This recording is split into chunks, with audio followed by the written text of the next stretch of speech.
What's good? It's Wood. Please like the video, subscribe to the channel if you are into the fight talk. We have Michel Rivera, 24 wins and 0 losses, taking on Frank Martin, 16 wins and 0 losses.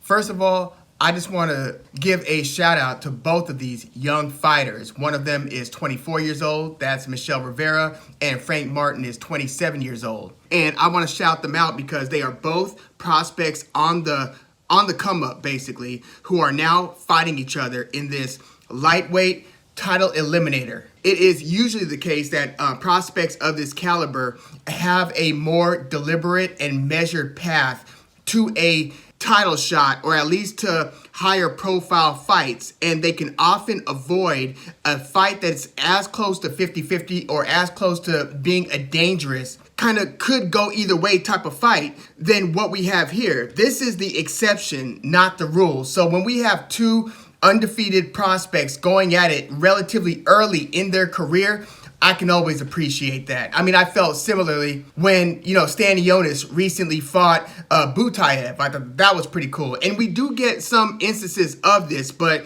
I really just want to spotlight when something like this takes place. So hats off to both Michel Rivera and Frank Martin. This should be the rule, not the exception. But in today's boxing environment, it just is what it is. So we have Michel Rivera, who, a lot of people think looks like Muhammad Ali in the ring. And it's interesting. I mean, his nickname is La Zarza Ali, and he's, from the Dominican Republic. But it's funny because he kind of has like the same shape head, same shape, kind of like flat top hairstyle. And even his kind of posture and demeanor in the ring looks kind of Ali-ish. And I just want to draw some distinctions. Yes, he does kind of have the posture, the stance, and at least when things are going his way, kind of has like a similar ring generalship. But what is a huge difference between Ali and Michel Rivera, among many other attributes, is that Ali had a distinct hand speed advantage, especially young Ali, Cassius Clay, distinct hand speed advantage over just about all of his opponents. He was knocking most of his opponents out up to his title shot against Sonny Liston. Ali had a high KO percentage early in his career. And his movement was just on another level where other people just couldn't keep up with the foot speed of Muhammad Ali, especially, again, young, prime, at least physical, athletic prime, Cassius Clay, Muhammad Ali. So, yes, they do look similar. Michel Rivera looks the part, but don't get it twisted. There are more differences between him and Ali than there are similarities. But it actually looks kind of funny because the head shape is so similar, and that kind of, box cut, flat top-ish hairstyle is very similar. It's almost like he was trying to get casted for the role of Ali, and even took some of the same boxing, some of the stance and, jab and posturing mannerisms as Ali. It's kind of funny. But yeah, foot speed, hand speed, no, it's not apples to apples. But he is 24-0, undefeated. He has knocked out or TKO'd 14 of his 24 opponents,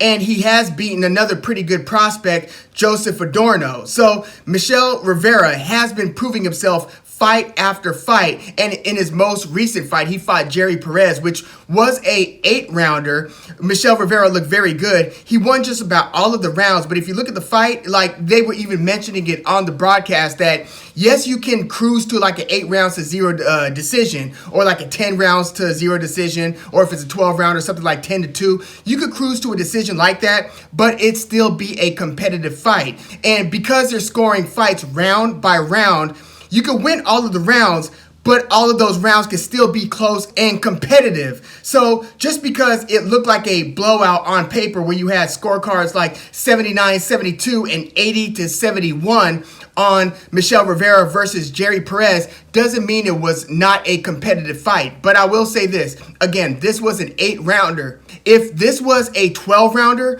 or even a 10-rounder, I think that Michel Rivera would have gotten the stoppage over Jerry Perez. Who did get a stoppage over Jerry Perez was Frank Martin. And Frank Martin is a Errol Spence managed fighter a Derek James trained fighter, and he's been looking like one of the best prospects in boxing, period, in any weight class. He's looking that good, and especially in his last 2 fights where he knocked out Romero Duno in the early rounds, and then most recently stopped Jackson Marinez. You might remember Jackson Marinez as being the guy who fought very competitively against Rolly Romero. Most viewers and even the broadcast thought that Jackson Marinez deserved the decision win over Rolly Romero, but Rolly Romero earned the decision on the judges' scorecards. And so Jackson Marinez was looking like a very, stylistic, sweet science technician style fighter. But then after that controversial loss for Jackson Marinez against Rolly Romero, he then got stopped by Richard Comey. And Richard Comey has very good punching power, especially down at the lightweight division. So, yeah, Jackson Marinez, there was no controversy over his stoppage loss to Richard Comey. Well, since that, he returned to the ring to fight Frank Martin, and it did not go well for Jackson Marinez. Yes, he was looking pretty decent in the early rounds, but it became abundantly clear that Frank Martin's style of, he keeps a pretty low center of gravity. He's going to be giving up 1 inch in height to Michel Rivera. Michel Rivera is 5'9". Frank Martin is 5'8". Frank Martin is a southpaw. And unlike Michel Rivera, who kind of does like the move around, throw the jab, and then move some more, and then look for combinations. I mean, Michel Rivera does let his hands go. And he's got good punching power. I wouldn't say great punching power, but Michel Rivera, he could crack it. And again, he throws a lot of punches. Frank Martin, on the other hand, he is very economical in his movement. Like, I would say Michel Rivera has a more athletic style, but that doesn't mean he's a better athlete. I think that Frank Martin actually has probably better athletic attributes. Like, I think that he, can move just as well as Rivera. I think his punches are just as quick, if not quicker, than Michel Rivera. He doesn't throw as many punches, but unlike the move around the ring style, Frank Martin is a patient hunter who's looking for angles and is, again, very economical and very efficient in his movement. He's not wasting a lot of movement here. Again, I do think that he's a very, very, very good athlete. But he doesn't have a super flashy style that showcases, hey, look at how much I can move. Look at how flashy my hand speed is. No, instead, he's looking to take angles, and he can move laterally to the left and to the right. And he's looking to basically feint his way into position, get you out of position so he could take an angle, and then let his straight left hand go. Like, he's looking to set up a lot of left hands. He usually keeps his right hand parked. He keeps his right hand pretty high to try to pick off any jabs or left hooks that you're going to be throwing. So he will flick the lead right hand out, but he keeps it home often. And again, he's looking to move into position to keep on letting his variety of punches with his left hand go. He'll go hard to the body. He'll go hard up top. He'll even turn it around and turn it into a backhand hook. He'll throw a backhand uppercut, all kinds of left-handed punches from Frank Martin, but he is pretty left-hand dominant. But I think that there's a subtle sophistication in his movement and in his style. Look, I look at Derek James and, his training of Errol Spence Jr., his training of Jermell Charlo, the undisputed champion at 154. I look at Frank Martin's addition to that team almost being like, when Eddie Reynoso picks up like a new fighter or two, and then they come into that Canelo Eddie Reynoso camp. I have that much respect for what Derek James has going on. So don't let the, stick to the basics style of Frank Martin fool you. No, I think that he's extremely gifted. And I think that he's got a punching power advantage over Michel Rivera. I don't know yet who has the hand speed advantage. We're going to have to see that play out. And by the way, Michel Rivera goes to the body a lot too. Like, he'll throw both hands to the body. But Frank Martin, he will go to the body in a different way where he will feint you out of position to where you're covering up here. So then he basically has like a split second to throw a free shot essentially with his left hand and just crack you to the body. So he broke Jackson Marinez down like that. He broke Jerry Perez down like that. And again, Jerry Perez went the 8-round distance against Michel Rivera. But again, Michel Rivera had Jerry Perez pretty hurt by the end of that 8th round. Knocked him down in the final seconds of the 8th round. And Michel Rivera won probably like at least 7 of the 8 rounds. Might have won all 8 of them. Frank Martin won on the judges' scorecards. He was up 6 rounds to 0 going into the 7th round on 2 of the judges' scorecards. And he was up 5 rounds to 1 on the other judges' scorecard heading into the 7th round, where he would then stop Jerry Perez. So yeah, Michel Rivera Rivera versus Frank Martin, this is very interesting, but I think that it matters in this case that this is a 12-round fight. Like if this was an 8 or even 10-round fight, I might say that can favor Michel Rivera, even though, again, we've seen him kind of heat up late in the 8-round and even in a 10-round fight.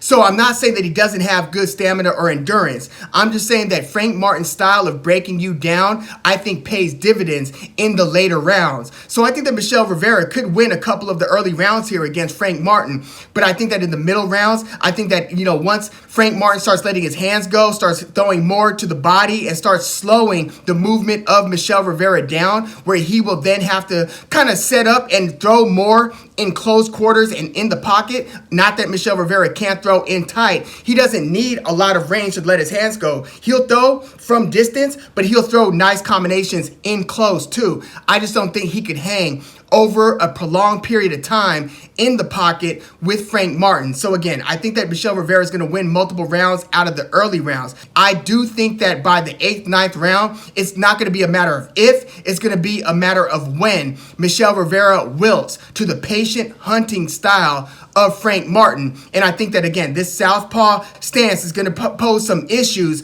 once Frank Martin starts closing the distance, so to speak, and they're kind of forced to exchange in closer quarters. I think that the angles are going to matter a lot more. I think that Michel Rivera's movement is going to be reduced, and as it reduces going into the middle and then late rounds, that's going to just bode well for Frank Martin. I'm actually going to take Frank Martin via stoppage, via like 10th, 11th round stoppage over Michel Rivera. I think this is going to be a good, exciting fight.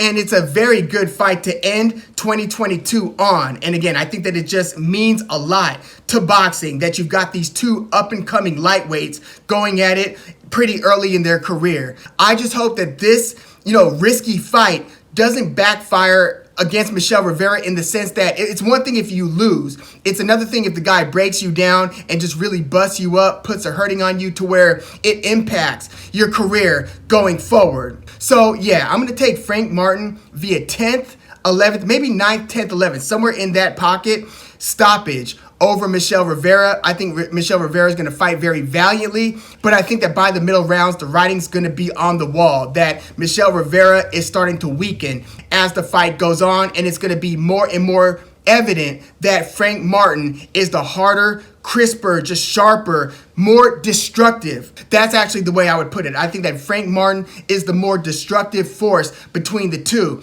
And again, I think that maybe Michel Rivera would be able to pull off a close decision win in an 8-rounder or maybe even a 10-rounder against Frank Martin. But this is a 12-rounder, and I'm actually taking Frank Martin via stoppage. But yeah, let me know what your thoughts are on Michel Rivera versus Frank Martin in the comments. Who do you see winning this fight and how? And what do you think the path going forward? Both of these guys fight on PBC. What do you think these guys pass in the lightweight division, assuming one of them doesn't go up to 140 sooner rather than later? What does their fight schedule look like given the roster of fighters and kind of lack of elite fighters in the lightweight division on PBC? Yes, they have Gervonta Tank Davis. Yes, they have Hector Garcia, who will be fighting Gervonta Davis in January. And yes, they have Raleigh Romero, and they have Chris Colbert. So they've got some guys, but it's kind of slim pickings if you compare their lightweight roster, for instance, to the top rank lightweight roster. But yeah, let me know what you think these guys' paths forward look like after this fight between Rivera and Frank Martin. Please like the video, subscribe to the channel if you are into the fight talk. I'm Woog. Thanks for tuning in.